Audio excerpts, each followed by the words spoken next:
अस्सलाम वालेकुम। आज हम क़िस्सतुल अंबिया में आज हम नूह अलैहिस्सलाम का वाक़या सुनेंगे। नूह अलैहिस्सलाम अल्लाह के एक ऐसे पैगंबर थे जो तकरीबन 950 साल तक ज़िंदा रहे और अल्लाह की तरफ लोगों की दावत दी। अगर क़िस्सतुल अंबिया में इंटरेस्ट है तो प्लीज़ मेरे चैनल को सब्सक्राइब कर लीजिए। तो चलिए शुरू करते हैं। The real story of prophet नूह अलैहिस्सलाम। हज़रत आदम अलैहिस्सलाम के 1000 साल बाद नूह अलैहिस्सलाम तशरीफ़ लाए। हज़रत आदम अलैहिस्सलाम के बाद यह पहले नबी हैं। नूह अलैहिस्सलाम को ज़मीन पर सबसे पहला रसूल बनाया गया।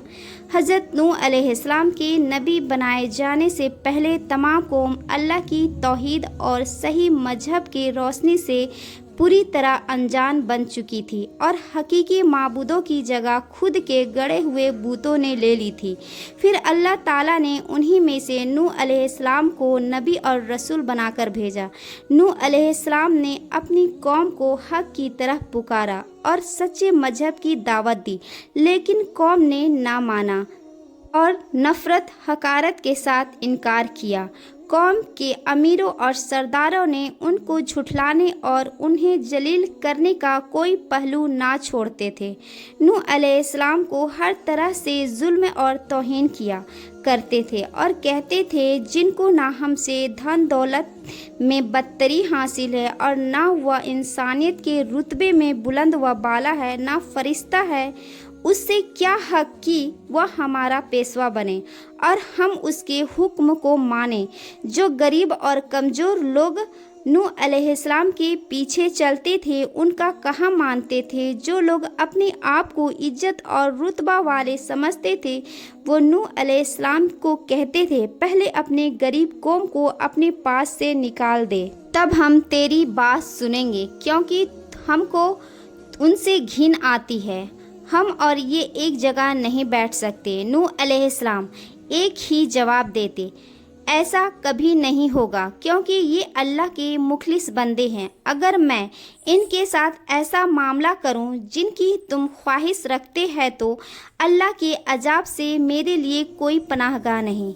मैं उसके दर्दनाक अजाब से डरता हूँ। अल्लाह के यहाँ इखलाक की कदर है, अमीर व गरीब का वहाँ कोई सवाल नहीं।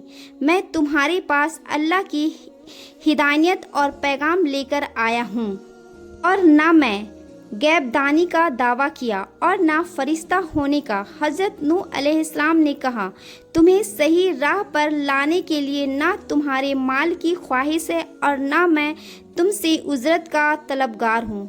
इस खिलाफत का हकीकी उज़्र और सवाब अल्लाह ताला के हाथ में है और वही बेहतरीन कद्र करने वाला है। हज़रत नूह अलैहिस्सलाम ने इंतहाई कोशिश के बदबख्त कौम समझ जाए और अल्लाह के रहमतों के पनाह में आ जाए, मगर कौम ने नहीं माना और अपने गुमराही में पड़े रहे। और जो लोग नूह अलैहिस्सलाम के पीछे चलते और बात सुनते तो उसे पकड़कर मारते और जलील करते। तब नूह अलैहिस्सलाम ने अल्लाह से दुआ मांगी, ऐ परवरदिगार, तू काफिरों में से किसी को भी ज़मीन पर बाकी ना छोड़।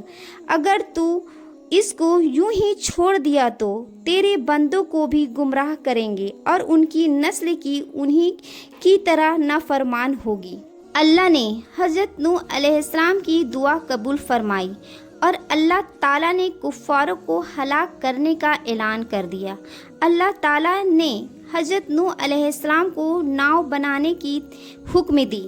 हज़रत नूह अलैहिस्सलाम ने जब नाव बनानी शुरू की तो कुफ़ार हंसी उड़ाना और मजाक बनाना शुरू कर दिया।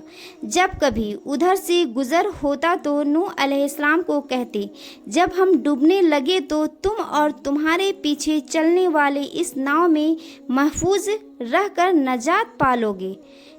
कैसे मूर्खता वाला ख्याल है। हज़रत नूह अलैहिस्सलाम ने उसके मुताबिक उन्हें जवाब देते और अल्लाह के हुक्म के मुताबिक कामों में लगे रहे। अल्लाह ताला ने उनको हकीकतों का हाल पहले ही बता दिया था। नूह अलैहिस्सलाम की नाव 100 साल बनने में लगी। आखिरकार नूह अलैहिस्सलाम की नाव बनकर तैयार हो गई। अब अल्लाह के वादे का वक्त करीब आ चुका था اور حضرت نوح علیہ السلام نے اللہ کے پہلی نشانی کو دیکھا جس کا ذکر اللہ نے کیا تھا۔ پانی کا چشمہ ابلنا شروع ہوا اور نوح علیہ السلام نے اپنے خاندان والوں کو ناؤ میں سوار ہونے کا حکم دیا اور تمام جانداروں میں سے ہر ایک کا جوڑا ناؤ میں سوار کرو، اور جو 40 لوگ نوح علیہ السلام پر ایمان لائے تھے وہ بھی ناؤ میں سوار ہو گئے۔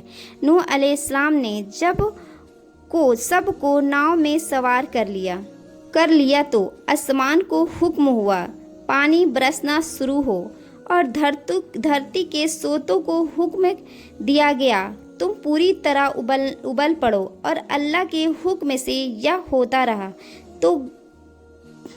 تو ناؤ بھی اللہ کی حفاظت میں پانی پر ایک مدت تک تیرتی رہی، یہاں تک کہ تمام انکار کرنے والے اور دشمن ڈوب گئے اور اللہ نے ان سب کو اپنے انجام تک پہنچا دیا۔ جب اللہ کے حکم سے عذاب ختم ہوا تو نوح علیہ السلام کی ناؤ جودی پہاڑ پر ٹھہر گئی، اور دھرتی کو حکم ہوا پانی اپنے اندر سوکھ لے، اور ناؤ میں پناہ لینے والے سلامتی کے ساتھ اللہ کی زمین پر قدم رکھا۔ اور نوح علیہ السلام کا بیٹا نافرمانوں میں سے تھا، اپنے بیٹے سے کہے کشتی میں سوار ہو جاؤ، اس نے صاف انکار دیا اور کہا میں طوفان سے بچنے کے لیے سب سے اونچی پہاڑ کی چوٹی پر چڑھ جاؤں گا۔ پھر ایک آندھی طوفان نے اسے ہلاک کر دیا، اور جو بچ گئے تھے وہاں سے اس کی نسل شروع ہوئی۔ قرآن مجید میں صاف صاف کہا ہے کہ حضرت نوح علیہ السلام نے اپنی قوم کی 900 سال تک تبلیغ و دعوت کرتے رہے۔ قرآن مجید میں حضرت نوح علیہ السلام کا ذکر 28 سورتوں میں 43 جگہ آیا ہے۔ کیا قصص الانبیاء کا کون سا واقعہ سننا پسند کریں گے؟ کامنٹس میں ضرور بتائیں۔ ملتے ہیں نیکسٹ ویڈیو میں۔ اپنا اور اپنوں کا خیال رکھیں۔ جزاک اللہ۔